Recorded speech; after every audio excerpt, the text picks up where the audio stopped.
Hello, my name is Ethan Chazen, and I am an executive coach and organizational transformation consultant.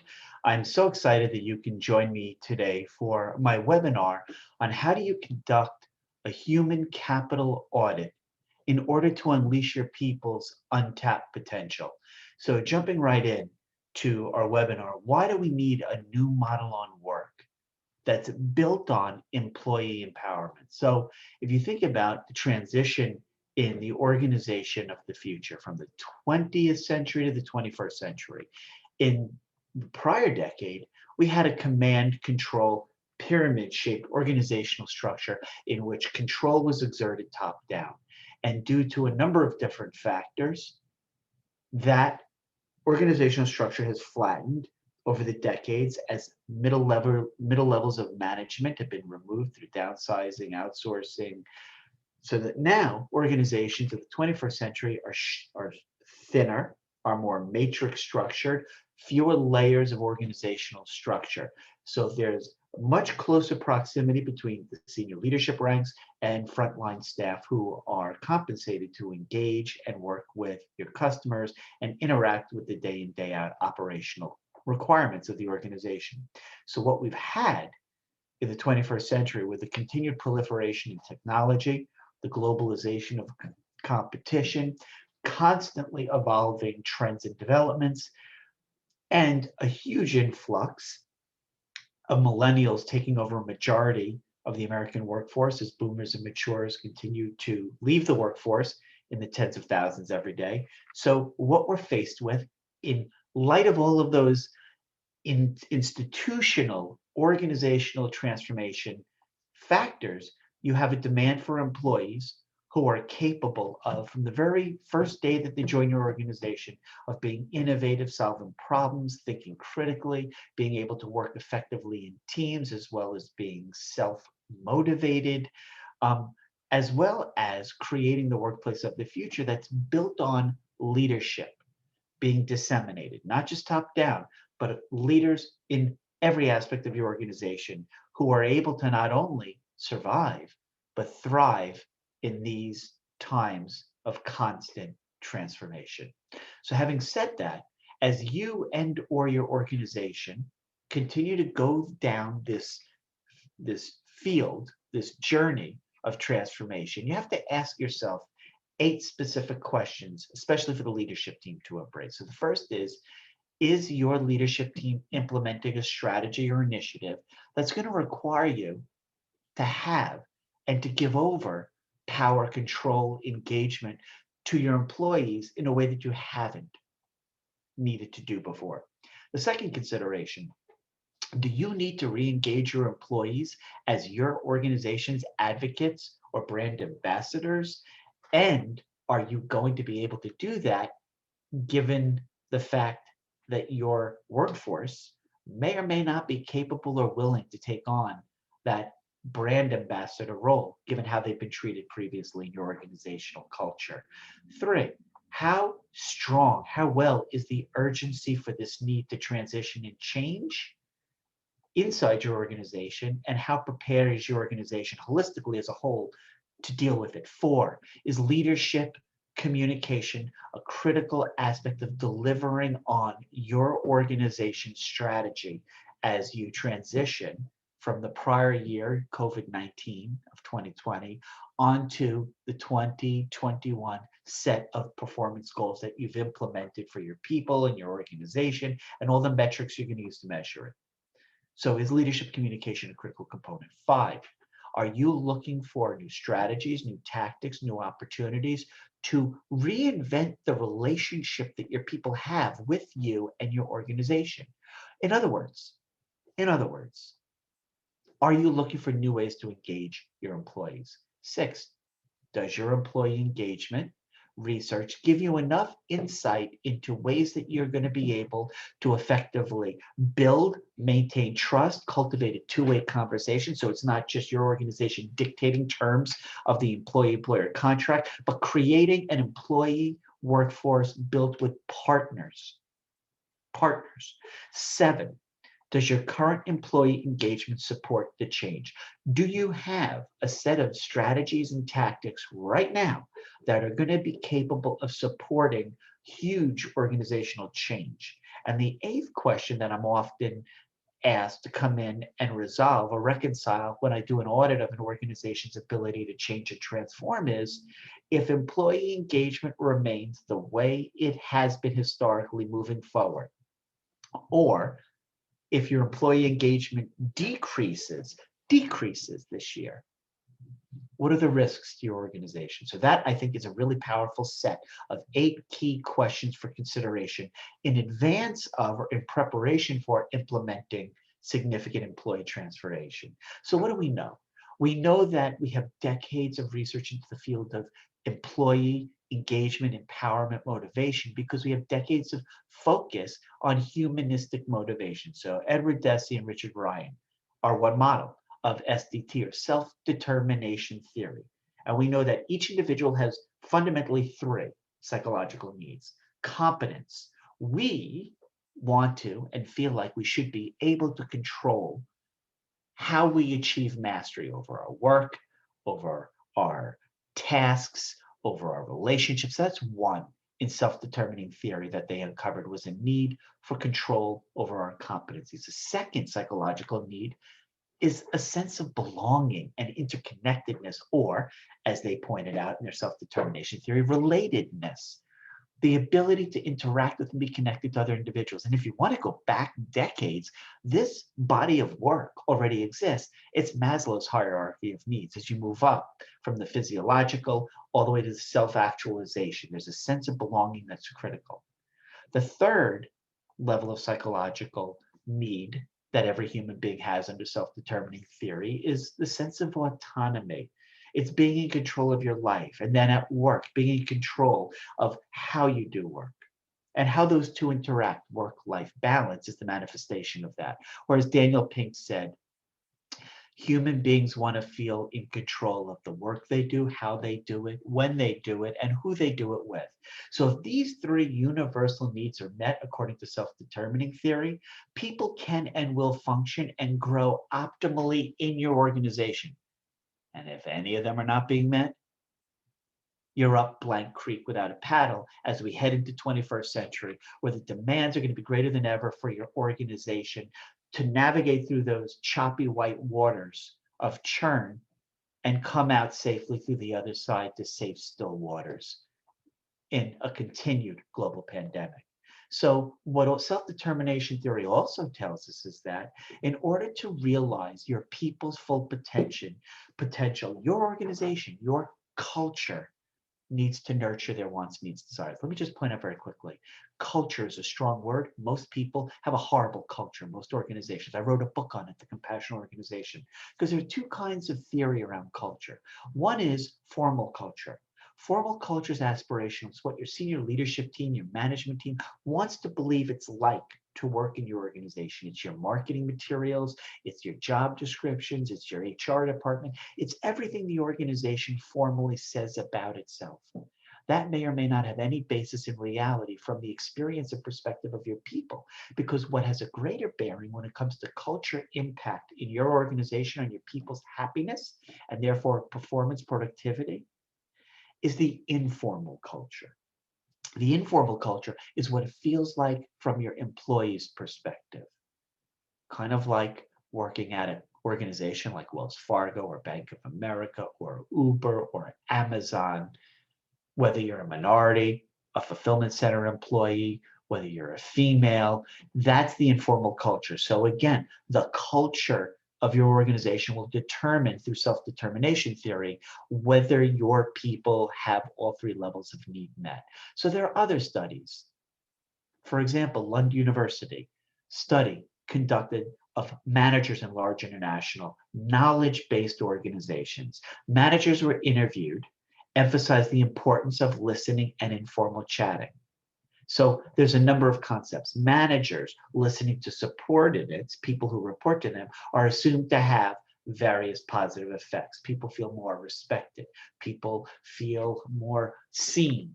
They're less anonymous and they're included. Rather than certain acts being significant that the manager did to try and establish relationships with employees, it's actually it's actually powerfully positive. The fact that managers are actually paying attention to and looking at and dealing with and interacting with and listening to and all that great stuff that benefits to the organization. When managers stop being managers and start being leaders to focus more on their employers. What does this mean? You have to really get to know your people.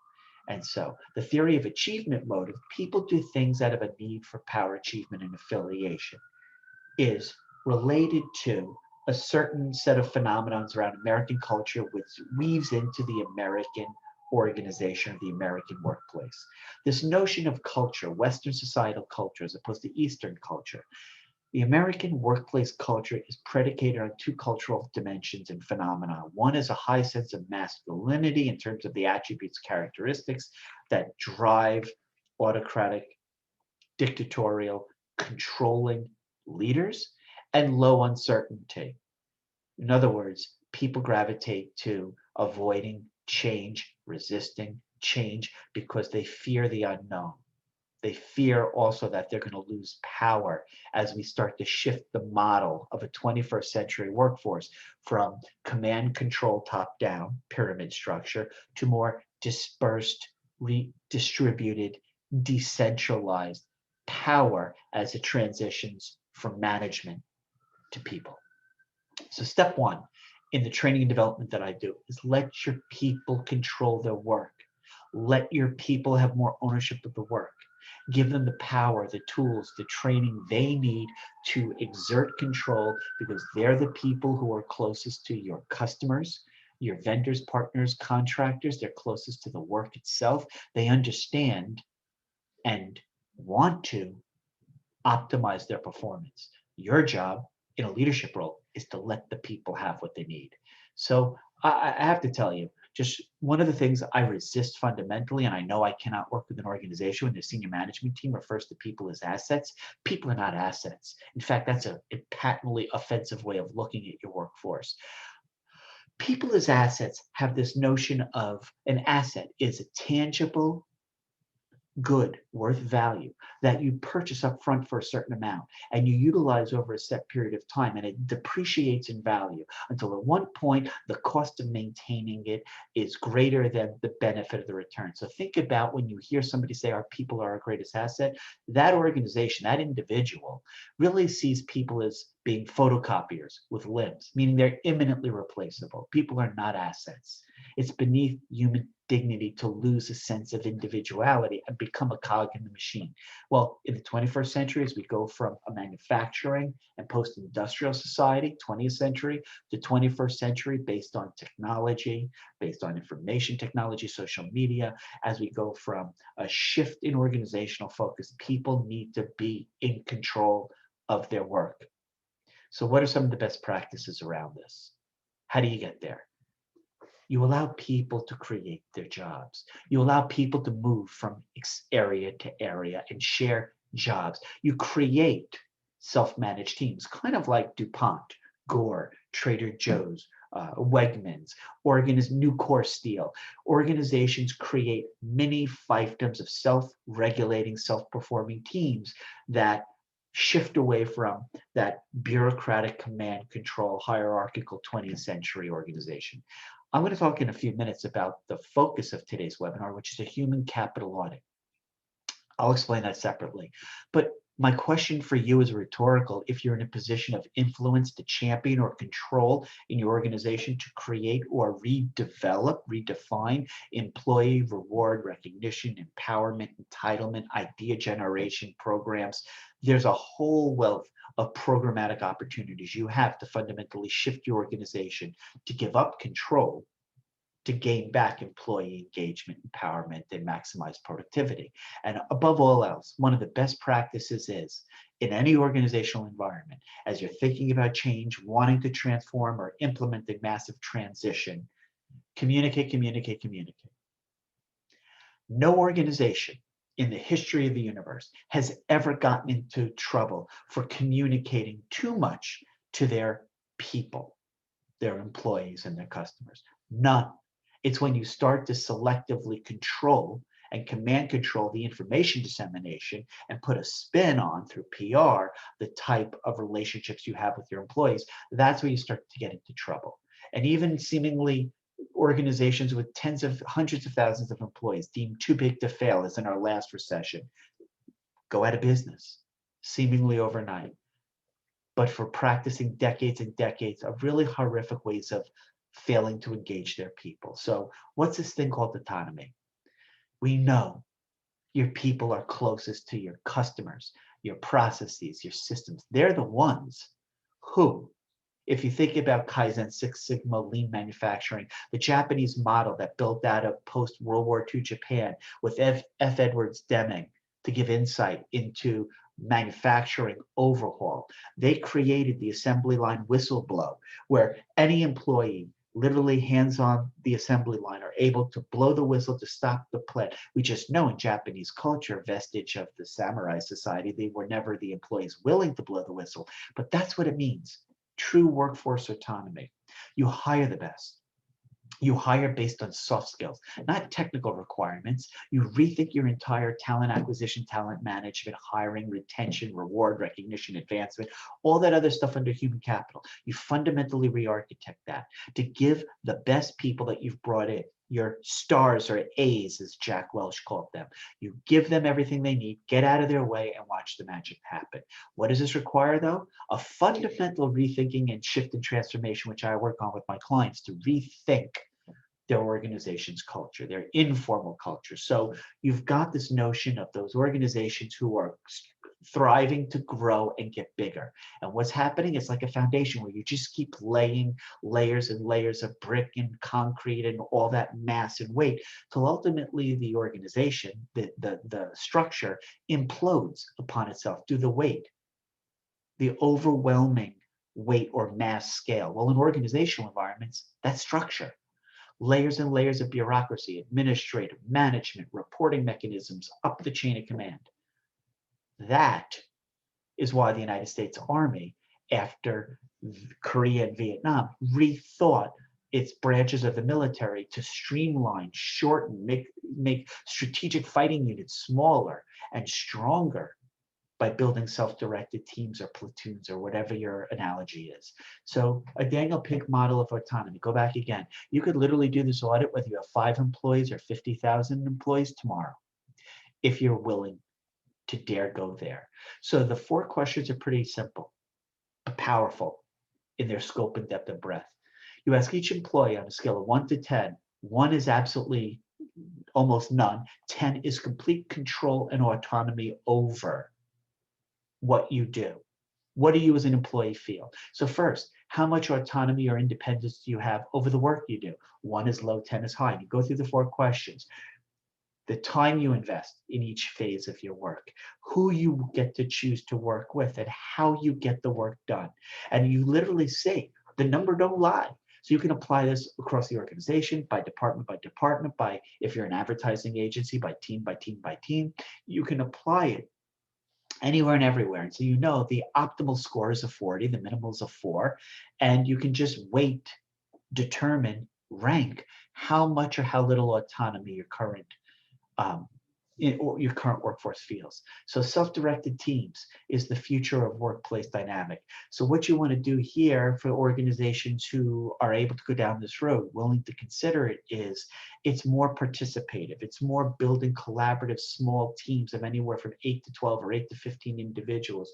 So we know that practically all, or a majority, 80% of companies in the Fortune 1000, 81% of manufacturing companies all use some sort of self-constructed, self-directed management teams. And why is this important? I mentioned before the 5 generations of the American workforce: matures, boomers, Generation Xers, millennials, and Gen Zs. Remember, millennials are born between 1980 and 1996.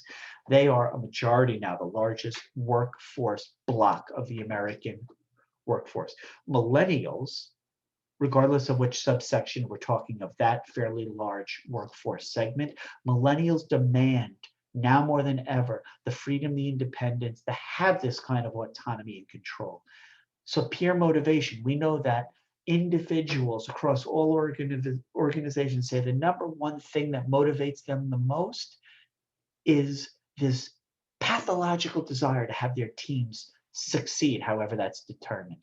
And so the opportunities for growth, here's something that I'm going to mention to you. In any organization, small, large, family-owned, entrepreneurial, startup, post-startup, global multinational corporation, nonprofit, executive, a government agency, any organization, your rising stars, your top talent site, the inability to advance, however you define that, career mobility, taking on new projects, that's the single most powerful factor that leads your best people to leave. They may not leave right now in the midst of a global pandemic. When the economy is under duress, they'll stay, but they're staying knowing that they're going to leave. And my question for you is, as a thinker, a leader, a business unit manager, an executive, have you put your finger on the pulse of asking your people how they're feeling about work? Because that's a scary place. Now, the drawbacks of self-directed teams is you lose some of the minimal benefits of the carryover from the 20th century command and control path. For those individuals who want formal career advancement, even moving up through promotions and vertical move up, there's some challenge to creating that opportunity to vertically scale up or move up when you've got flatter matrix teams that are self-directed. So 3, an idea generation program. Do you have a formal, monetarily funded annual program that has buy-in from the senior leadership team, that is constructed of a team that gets together, reviews, solicits ideas from all your workforce, ranks them, prioritizes them based on those ideas' ability to generate revenue or reduce cost, which either cost containment or revenue creation positively impacts your bottom line? Do you have a team that goes across your functions, marketing, sales, finance, customer care, and at all 3 levels of your organization, senior leadership, middle management, and frontline staff? You have representation on an idea generation program committee that gets together, reviews, assesses, communicates, solicits constant ideas. Samsung, for example, gets millions of ideas every year from its global workforce, that it funnels into billions and billions of dollars of new business potential through new products, new services, expanding into new markets, pursuing new customer segments. So that's an idea generation program, an idea. 4, as an effective strategy for employee empowerment. I'm going to get some pushback on this. I feel free to reach out to me after today. We can talk through this. The performance review process is a vestige of a dysfunctional, dystopic 20th century command control organization. It is abjectly offensive to and leads to detriment or negative relationships between employees and employers. Because I don't care if you even as an organization have the best of intentions, performance reviews are silly to the extreme. Instead of once a year, if you're lucky, sit down, meaning the employee, with the manager where they tell you, here's what you've done. This is what you did good. Good job. And here's all the areas in which you were deficient. Now let's fix that and here's some goal setting for next year. That's of no benefit.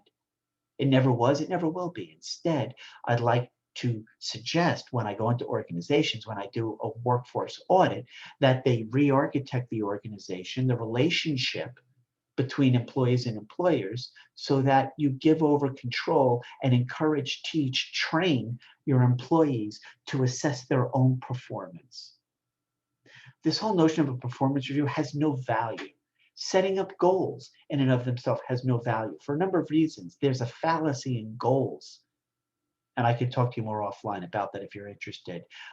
This notion of conceptual framework of a 360-degree feedback. I give feedback to you as my employee. You give feedback to me. I have other people who lead teams that you interact with. They give feedback to you. I have my clients and vendors, the media from outside the organization give feedback. Come on, man. That's all just silliness. It's a great conceptual framework, but I found in practice over 30 years working in organizations and coaching them that almost no organization has a truly leveraged 360-degree feedback. Performance, rather than formal, on occasion, either annual or quarterly, it should be regular, day in, day out, informal. And that feedback that's given day in, day out to the employee, by the manager means that manager's no longer managing, which is a bad word. I don't even use manager in my consulting practice. I use leader. Leaders understand to benefit their people. Feedback, evaluation, review, guidance needs to be less formal, meaning over time, situationally, on certain specific dates, and more constant day in, day out. I've said it before, I'll say it again. I want you to think as an organization, as an executive, as a thought leader or a champion of change in your organization. The idea of manager versus leader, which I teach my leadership courses, is fundamentally needs to be revisited. Managers are people who do things the right way. Leaders are people who do the right thing. And if you think about it, the word leader versus the word manage. So manage, whether it's the Latin mano agere or French management, management as a 20th century leftover is about controlling people as assets, forcing them to do the right things, monitoring them, reinforcing good behavior, externally motivating, extrinsically motivating. That notion of management is people are incapable, lazy, need to be beaten on the back end or encouraged through incentivized through the front end. If you think about a donkey being hit to go or sugar cubes to lead, and those kinds of incentives extrinsically are gift cards, paid time off. Leadership is about knowing the way, showing the way, going the way. It's leading by example. And that's what this is all about in terms of transforming your organizational culture to conduct a human capital and unleash your people's untapped potential. So here we go. This is what I wanted to spend the remainder of our time with today on this webinar, is conducting a human capital audit. So what does that look like, feel like? So one of the skills that I encourage my clients to leverage when I teach leadership training, I've built a web application called the Flare product. And the Flare is actually a human capital audit. So you log in, I just want to walk through the concept of this. You log into it, and you as a manager have a bunch of employees, or leader, you have a bunch of employees who report to you. So you go in, you identify who you are, and here you are. You have a few employees, Betty, Diane, Veronica. You lead them. And so what you can see is for every employee, you have a portfolio or a team of team members. And you can see for each team member, when you drill into their profile, you as a leader see the responsibilities that are associated with their job. And you can add responsibilities or take them away in terms of professional development. And you can add actions. So what needs to happen for that responsibility that that employee manages in their own job? That responsibility is part of their workflow, and the actions that are required for them to continue doing those responsibilities, take on new responsibilities. You see the time frame that you and your employees have come to consensus that it'll take a certain amount of time to implement those actions, to take on that new role or responsibility or transition to somebody else.